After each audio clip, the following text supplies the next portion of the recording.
Oh my goodness. It's been 10 days since this path was connected to the daily writing of a physical podcast called The Daily Mess. 10 days have gone by. When other things in life happen, no matter what we buy on Amazon or from the Super Walmart, time is something that you can't purchase, and you're going to waste a lot of time trying to squish yourself into the tiniest of spaces. And when it doesn't balance out, the journey becomes twisted and sometimes torn. Keeping a defrag journal has been an amazing tool for me to add to that daily discipline. It helps me put the future into the present, to lay out the expectations on a page and physically create a path of creating peace and not stress.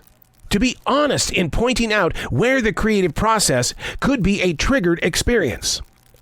I mean, come on, planning out a 10-day absence was extremely difficult for me to digest.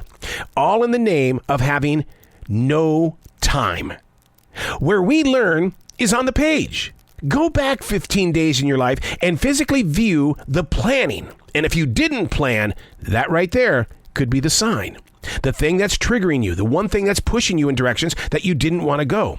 You learn a lot from the visionary, and you stay on a path of less anxiety. Hey, it's Arrow. This is The Daily Mess, a chronological walk through an everyday world. I am a daily writer, the silent wolf. That means I sit on the edge.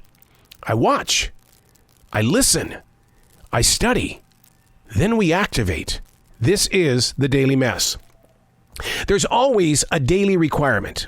Nothing says we have to live up to it, but we can learn from the aches and pains caused by getting too much or not enough. And who better to know that than Dr. Vivek Murthy, our present U.S. Surgeon General, who has stepped out and made our addiction to social media a critical issue.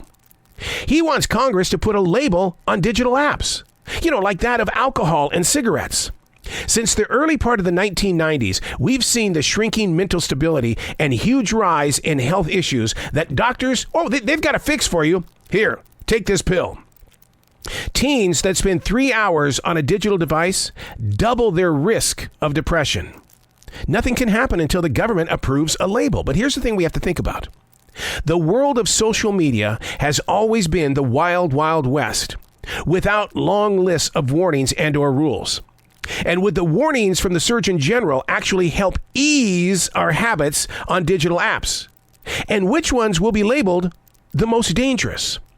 More importantly, where does one go to be healed? We don't need another pill.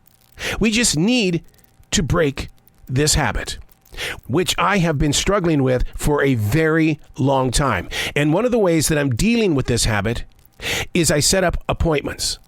I cannot answer emails or do anything on social media when I'm inside this recording studio. That is a discipline. That is a struggle.